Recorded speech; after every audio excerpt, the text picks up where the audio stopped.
చిన్నప్పటి నుంచే ఉందండి. చిన్నప్పటి నుంచే పాడేది. మా ఊర్లో ఒక వాటర్ ట్యాంక్ ఒకటుంటది. అప్పుడే కన్‌స్ట్రక్షన్ జరిగింది. ఖాళీగుంది. హ్మ్. మా పొలం పక్కనే అది వాటర్ ట్యాంక్. హ్మ్. నేనొక్కడినే పైకెక్కి వాటర్ ట్యాంక్‌లో కూర్చొని పాడుకునేది. పాడుకుంటే దానిదొక రివర్బ్ ఎఫెక్ట్ ఒస్తది. హ్మ్. దానివల్ల ఇంకా బాగా పాడాలనే ఒక ఇంట్రెస్ట్ ఒచ్చేది. ఓకే. మనం రూమ్‌లో ఉన్నప్పుడు పాడితే ఒక హాలో ఎఫెక్ట్ ఒస్తది గదా! హ్మ్. ఆ ఎఫెక్ట్ వల్ల ఇంకా పాడాలనే ఇంట్రెస్ట్ ఒచ్చేది. అక్కడనే రోజు సాయంత్రం ఎళ్లి పాడుతా ఉండేది. హ్మ్. దాంట్లో ఒక్కడినే కూర్చొని. అమ్మ ఎవడురా పైన అరుస్తున్నాడని ఒకసారి ఇద్దరు ముగ్గురొచ్చి, "అమ్మ ఈళ్ళొక్కడే ఏందిరా నాయనా హ్మ్. కొత్తగా కన్‌స్ట్రక్షన్ జేషిర్రు గదా! ఊర్లల్లో ఎట్లుంటదంటే ఏదో బలి కోరుతదా అట్లా భయముంటది." అమ్మో! ఆ! వద్దు ఒక్కడివి ఉండొద్దు అని జెప్పి నన్ను తీసుకుపోయేది. అయినా నేను అందులో పోయి కూర్చొని పాడుకునేది. హ్మ్. చిన్నప్పటి నుంచి ఇంట్రెస్ట్. తర్వాత అన్నయ్య వాళ్ళు వీళ్ళందరూ అంత చక్కెర ధైర్యంగా వెళ్లి ఒక్కరే కూర్చొని పాటలు పాడుకునేవారు. పాడేవాడిని. ఒక్కడినే. నాకు తెలీదు అప్పటికి ఏవో అవి ఉంటాయి, ఇవి ఉంటాయి. హ్మ్. పాడుకునేటోడిని. తర్వాత చక్రి గారొచ్చారండి. మెయిన్ మాకందరికి ఇన్‌స్పిరేషన్ చక్రి గారు. చక్రి గారు. ఆ! హ్మ్. ఆయన వచ్చి సక్సెస్ అయ్యాక ఓహ్! మనం గూడా ఎళ్ళొచ్చు. మనం గూడా సినిమాల్లో సినిమా అంటే పెద్ద ప్రపంచం గదా! అంటే చక్రి గారు అంత పెద్ద మ్యూజిక్ డైరెక్టర్ అని చెప్పేసి మీరు కూడా మీకు ఆల్రెడీ మ్యూజిక్ మీద ఆసక్తి ఉంది. కాకపోతే ఏంటంటే చక్రి గారిని చూసాక ఆ ధైర్యం ఇంకా పెరిగిందా? మనం ఎళ్లి అక్కడ ప్రయత్నించొచ్చు అని మా అన్నయ్య వాళ్ళకొచ్చింది. హ్మ్.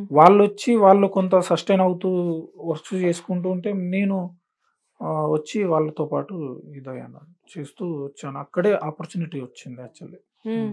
వేణన్న హ్మ్. ఫస్ట్ అసలు మిమ్మల్ని ఇండస్ట్రీకి మీ చేయి పట్టుకొని నడిపించిందెవరు? మొత్తం వేణు ఉడుగులన్న. హ్మ్. వేణు ఉడుగులన్న నన్ను మ్యూజిక్ చెయ్యిరా అని చెప్పిందాయనే.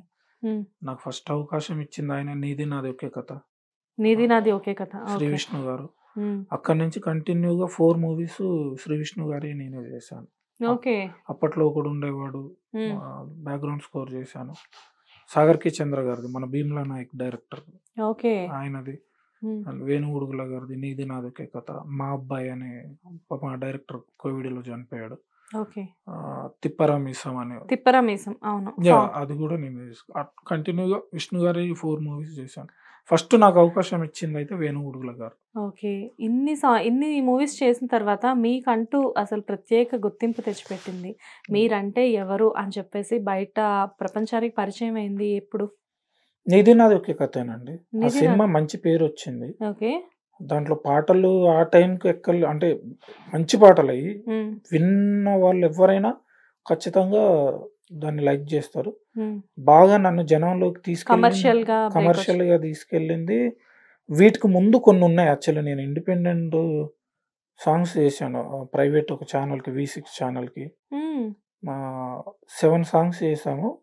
7 సాంగ్స్ హిట్. V6 ఛానెల్‌కి మీరు సాంగ్స్ చేసారా? స్టార్టింగ్‌లో బిఫోర్ 'నీది నాది ఒకే కథ' ఓకే.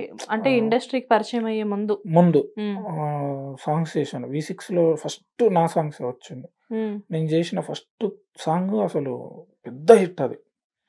పెద్ద హిట్ అంటే ఇంక పెద్ద హిట్. కేసీఆర్ గారు, కేటీఆర్ గారు నా పాట పెట్టుకొని బిఫోర్ తెలంగాణ అనౌన్స్‌మెంట్ నా ఓహ్! నా పాట పెట్టుకొనే తిరిగేదన్నట్టు. దాని తర్వాత 2013, 14లో ఒక బతుకమ్మ సాంగ్ చేశాను. ఓకే. అది పెద్ద హిట్. హ్మ్. దాని తర్వాత 15లో ఒక బతుకమ్మ సాంగ్ చేశానండి. హ్మ్. అదైతే అసలింక అల్టిమేటా?